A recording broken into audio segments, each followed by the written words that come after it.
Good morning, student. Welcomed in YouTube channel of Sarda Bal Niketan School, Nagaur. I am Vijay Prajapati. Today I will teach you next topic, reported speech. Next topic reported speech, जिसको narration के नाम से भी जाना जाता है। Reported speech को English में नरेशन भी कहते हैं, डायरेक्ट इनडायरेक्ट भी कहते हैं, और जिसका हिंदी में अर्थ होता है प्रस्तुत कथन। यानी प्रस्तुत कथन, किस प्रकार से आप अपने कथन को प्रस्तुत करते हैं किसी के सामने, तो वो रिपोर्टेड स्पीच कहलाता है। देखिए, आज हम रिपोर्टेड स्पीच तीसरे टॉपिक के बारे में अध्ययन करेंगे, जो हमारे 10th क्लास में 4 मार्क्स का आता है। ठीक है, और इसके अलावा ये रिपोर्टेड स्पीच 9th, 10th और 11th तीनों टॉपिक के तीनों क्लासेस के लिए इम्पोर्टेंट है। तो देखिए, अपन आज रिपोर्टेड स्पीच के बारे में पढ़ेंगे।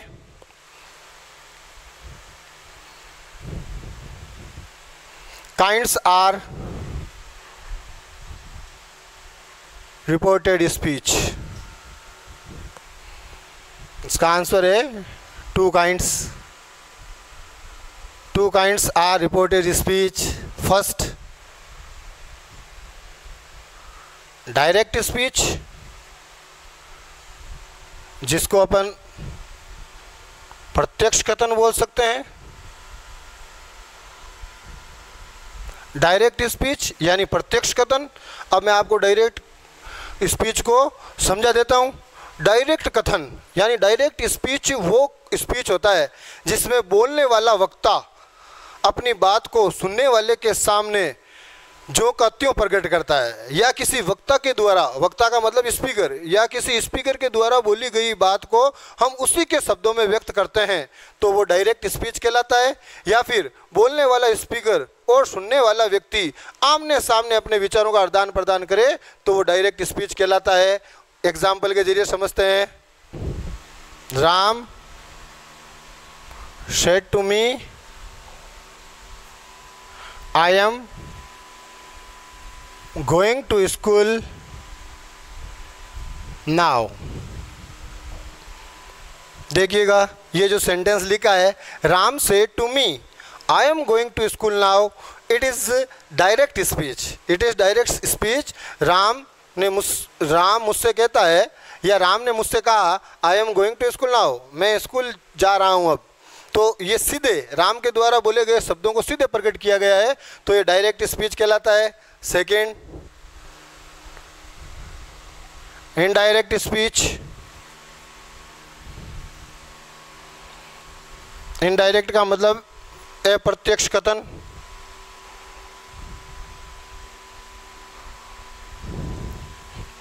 डायरेक्ट, अब हम डायरेक्ट के बाद इनडायरेक्ट स्पीच को समझेंगे। जब वक्ता द्वारा बोली गई बात को वो सेकंड पर्सन किसी थर्ड पर्सन के सामने जाकर उसके विचारों को उस फर्स्ट पर्सन की अनुपस्थिति में किसी थर्ड पर्सन के सामने उसके विचार प्रकट करता हो, तो वो अप्रत्यक्ष कथन कहलाता है। यानी कि, है ना, वक्ता द्वारा बोली गई बात को अपने शब्दों में किसी दूसरे के सामने प्रकट करना इनडायरेक्ट स्पीच कहलाता है। एग्जाम्पल देख लीजिएगा।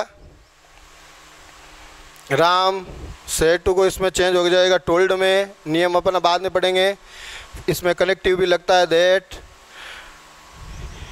ही was going to school then.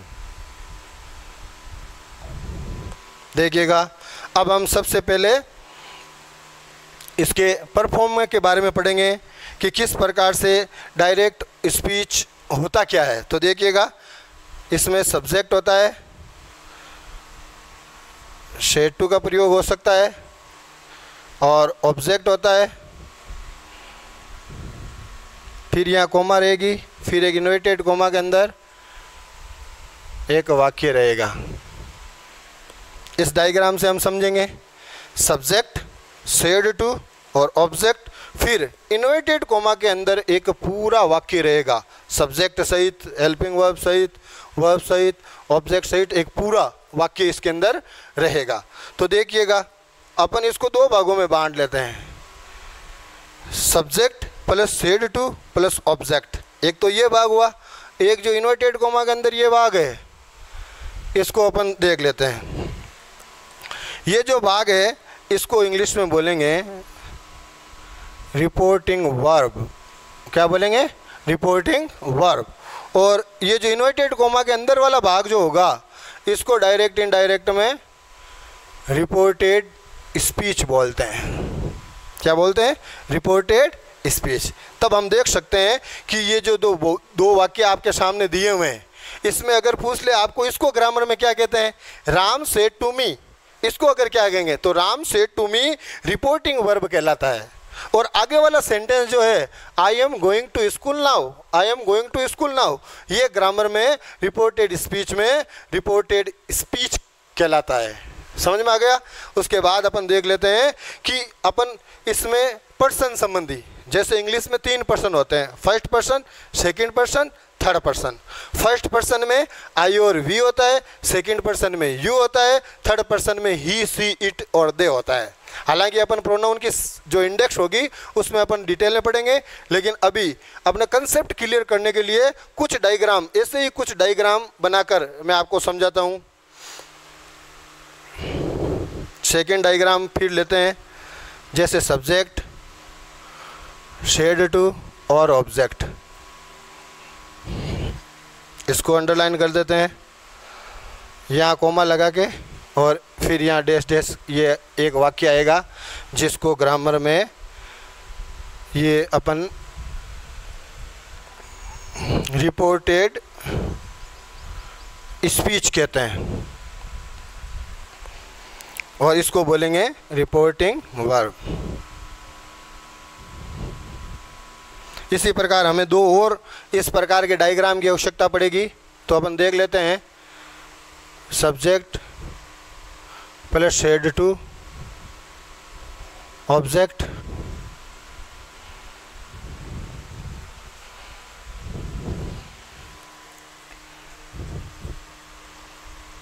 Subject plus said to plus object. देखिएगा मैंने इसी प्रकार के स्ट्रक्चर को एक बार तो यहाँ लिखा और 3 बार नीचे लिखा, इसको आपको समझाने के लिए।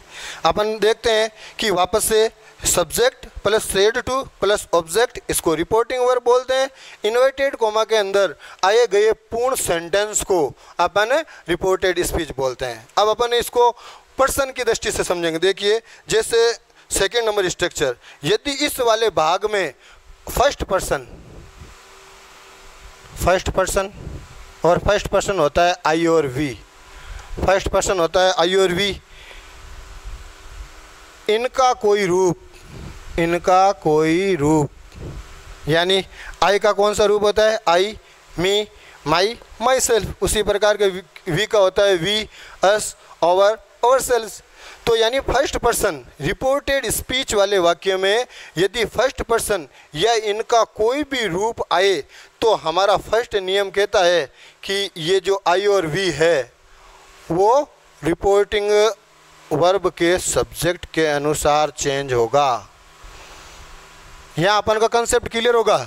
जब रिपोर्टेड स्पीच वाले वाक्य में आई और वी या इनका कोई भी रूप आए तो नियम के हिसाब से अगर रिपोर्टेड स्पीच वाले वाक्य में फर्स्ट पर्सन आई और वी का प्रयोग होता हो तो वो हमेशा रिपोर्टिंग वर्ब के सब्जेक्ट के अनुसार चेंज होगा, रिपोर्टिंग वर्ब के सब्जेक्ट के अनुसार चेंज होगा।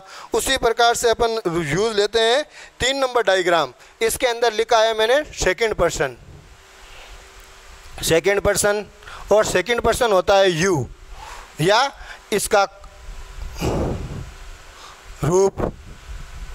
अब सेकंड पर्सन होता है यू। अब यू के रूप कौन कौन से होते हैं, यू, योर, योरसेल्फ और योरसेल्व्स। तो अपन देखते हैं यदि रिपोर्टेड स्पीच वाले वाक्य में सेकंड पर्सन यू का प्रयोग होता है तो वो हमेशा रिपोर्टिंग वर्ब के ऑब्जेक्ट के अनुसार चेंज होगा। लिख देते हैं अपन। अब हमारे बीच में बचा फर्स्ट पर्सन क्लियर हो गया, सेकंड पर्सन क्लियर हो गया।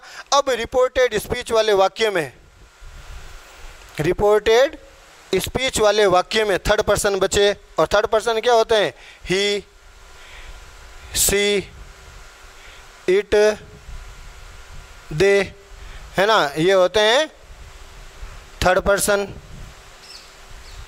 ये होते हैं थर्ड पर्सन। यदि रिपोर्टेड स्पीच वाले वाक्य में ही, सी, इट, दे या इनका कोई रूप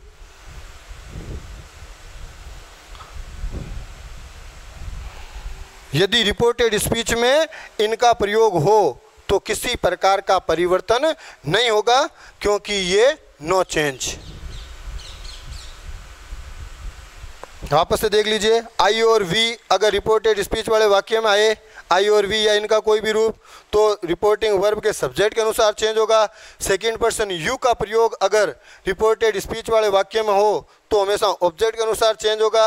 अगर third person he, she, it, they या इनका कोई रूप आए तो किसी प्रकार का परिवर्तन नहीं करें, क्योंकि ये ऑलरेडी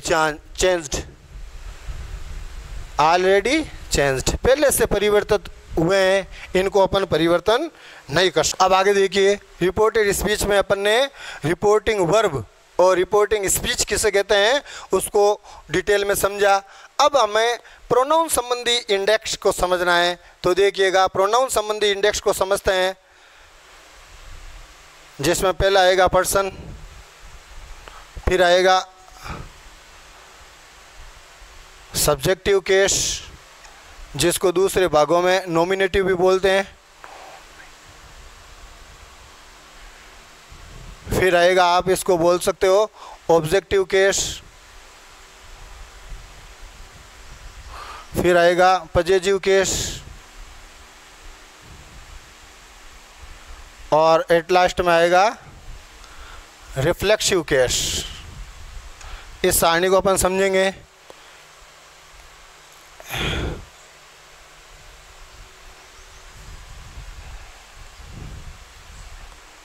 अपन इसके पूरी एक सारणी का रूप बना देते हैं ताकि हमें समझने में सरलता रहे। देखिएगा, इस प्रकार से मैंने आपको प्रोनाउन संबंधी सारणी, जो ना केवल अपने डायरेक्ट इनडायरेक्ट में काम आएगी बल्कि पैसिव वॉइस के अंदर भी काम आती है, तो इसको समझना है डिटेल में। जैसे कि अपन ने कहा कि जैसे पर्सन 3 प्रकार के होते हैं, जिसमें फर्स्ट पर्सन,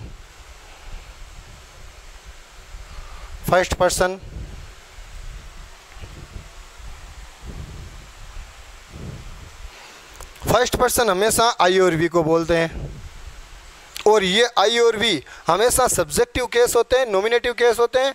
ये हमेशा सब्जेक्ट के स्थान पर ही इनका यूज होगा। तो देखिएगा, आगे इसको समझते हैं।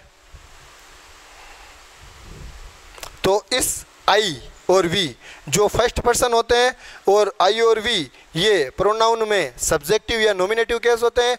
इस आई का जो ऑब्जेक्ट होता है वो मी होता है, और इसका पजेसिव होता है माई होता है, और रिफ्लेक्सिव होता है वो माई सेल्फ होता है।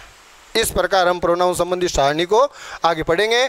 उसी प्रकार से वी का ऑब्जेक्ट होता है एस, पजेसिव होता है ओवर, और रिफ्लेक्सिव होता है आवर सेल्व्स। देखिएगा, ठीक उसी प्रकार से सेकंड पर्सन,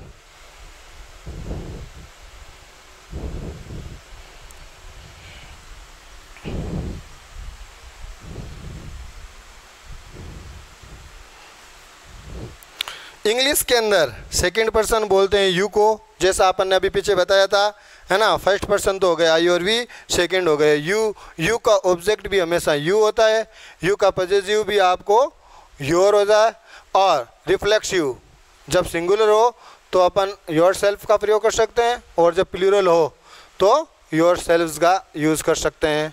तो अब आगे देखिएगा इसकी प्रोनाउन संबंधी सारणी को। Third person,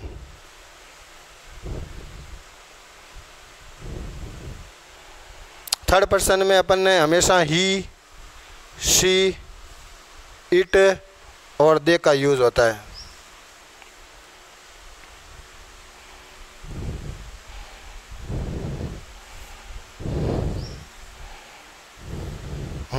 third person he, she, it, they. इस ही का हमेशा ऑब्जेक्ट होता है हिम, और इसका पजेसिव होता है हिज, और रिफ्लेक्सिव होता है हिमसेल्फ।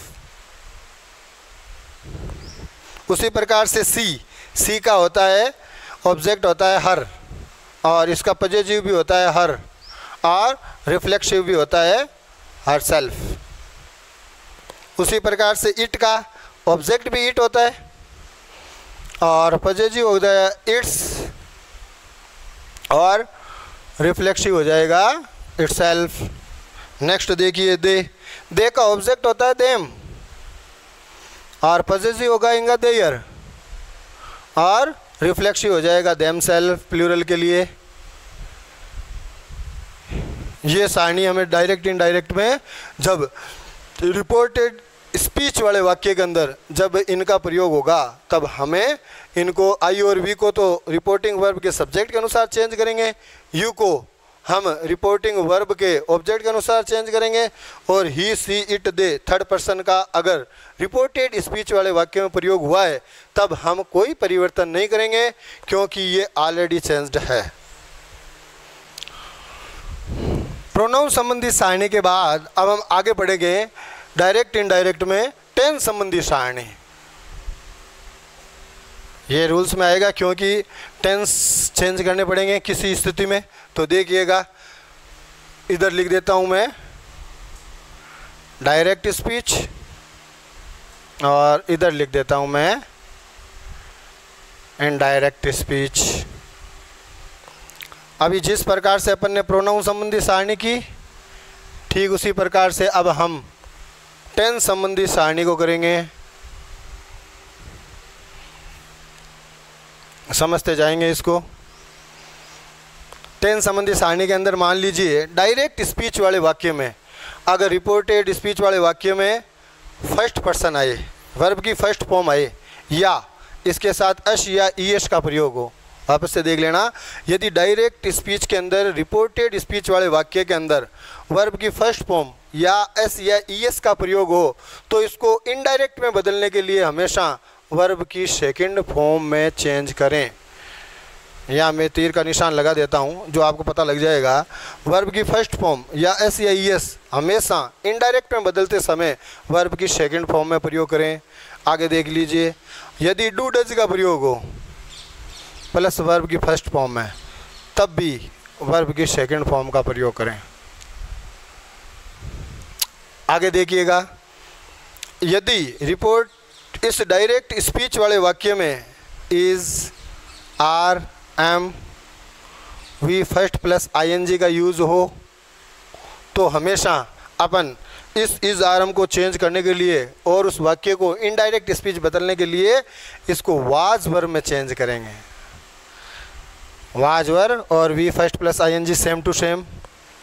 आगे देख लीजिए, यदि डायरेक्ट स्पीच वाले वाक्य के अंदर has have plus V third का प्रयोग हुआ हो तो हम इसको चेंज करेंगे हैड प्लस वी थर्ड के अंदर।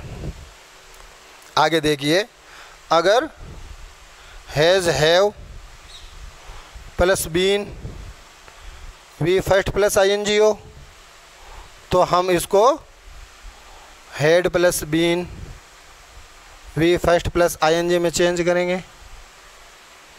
अब आगे देखिए, यदि डायरेक्ट स्पीच वाले वाक्य में वर्ब की सेकंड फॉर्म या डिड प्लस वर्ब की फर्स्ट फॉर्म आए तो इसको अपन चेंज करेंगे हैड प्लस वर्ब की थर्ड फॉर्म में। समझ में आ रहा है? आगे इसको देखिए, टेंस संबंधी सारणी को आप देखिए, पूरा क्लियर हो जाएगा।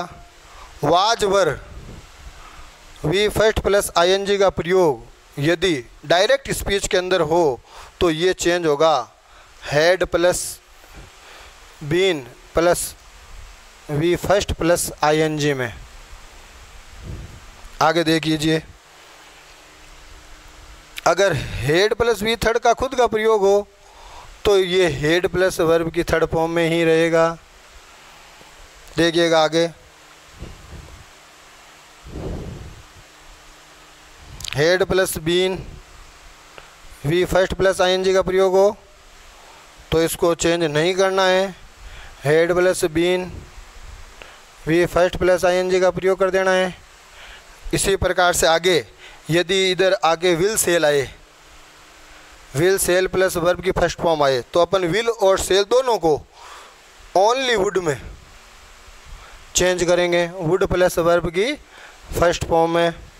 उसी प्रकार से अन्य अपन जैसे कोई एक आध मॉडल की बात करते हैं, जैसे मान लो कैन प्लस वर्ब की फर्स्ट फॉर्म आ गया तो इसको चेंज करेंगे कुड प्लस वर्ब की फर्स्ट फॉर्म में। उसी प्रकार से जैसे मान लो मैं आ गया प्लस वर्ब की फर्स्ट फॉर्म, तो इसको अपन चेंज करेंगे माइट प्लस वर्ब की फर्स्ट फॉर्म में। उसी प्रकार से यदि यहाँ मस्ट आ गया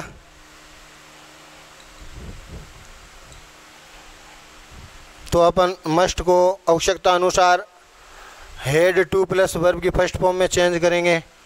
यदि यहाँ पर शुड आ जाता है प्लस वर्ब की फर्स्ट फॉर्म तो इनडायरेक्ट बनाते समय हम इसको ओ टू में चेंज करेंगे।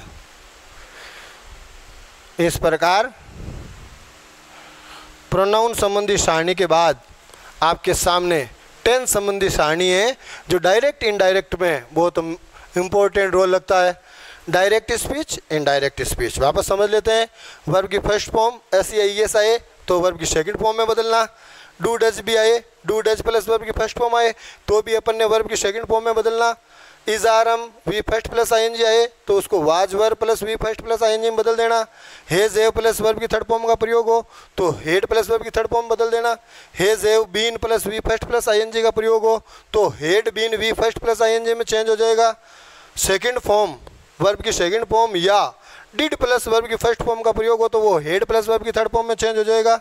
वाज वर्ब का प्रयोग हो आईएनजी के साथ तो हम had been V first plus ING में चेंज हो जाएगा। यदि डायरेक्ट स्पीच के अंदर हेड प्लस वी थर्ड का प्रयोग हो तो वो चेंज नहीं होगा, हेड प्लस वी थर्ड में ही प्रयोग होगा। उसके बाद आगे देख लीजिए, अगर फ्यूचर टेंस में विल सेल का प्रयोग हो वर्ब की फर्स्ट फॉर्म के साथ तो केवल वुड प्लस वर्ब की फर्स्ट फॉर्म में चेंज करेंगे। और मॉडल के रूप में यदि कैन प्लस वर्ब की फर्स्ट फॉर्म का प्रयोग हो तो वो कुड में चेंज करेंगे। में प्लस वी फर्स्ट का प्रयोग होगा तो इसको माइट में चेंज करेंगे। यदि मस्ट का प्रयोग हो तो आवश्यकता अनुसार हम उसको हेड टू में चेंज करेंगे। और अगर यदि शुड प्लस वर्ब की फर्स्ट फॉर्म का प्रयोग होगा तो हम उसको ओ टू में चेंज करेंगे। इस प्रकार से हमने टेंस संबंधी सारणी को भी किया। प्रोनाउन संबंधी सारणी के बाद अपन ने टेंस संबंधी सारणी पढ़ी और अब आगे हम एडवर्ब परिवर्तन संबंधी सारणी पढ़ेंगे। देखिए आइए, इसी को हम फिर जैसे इधर लिख देते हैं डायरेक्ट स्पीच और इधर इनडायरेक्ट स्पीच।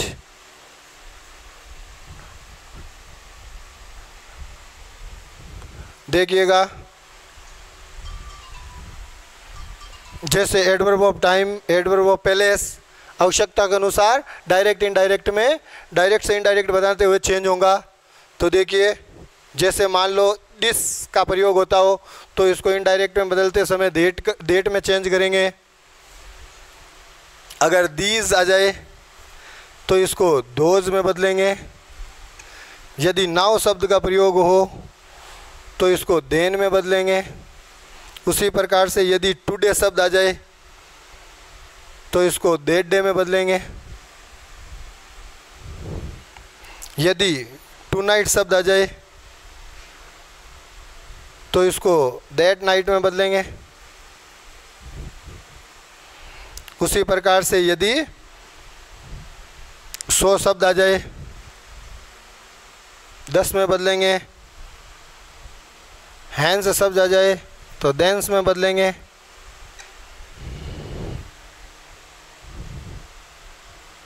बिफोर शब्द आ जाए तो इसको आफ्टर में बदलेंगे। उसी प्रकार से यदि येस्टरडे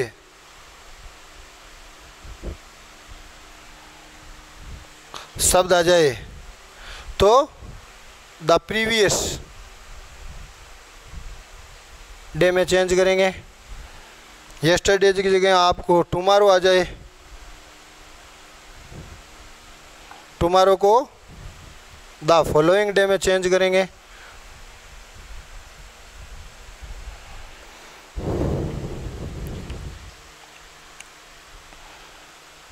नेक्स्ट डे आ जाए मान लो तो भी द फॉलोइंग डे में चेंज करेंगे।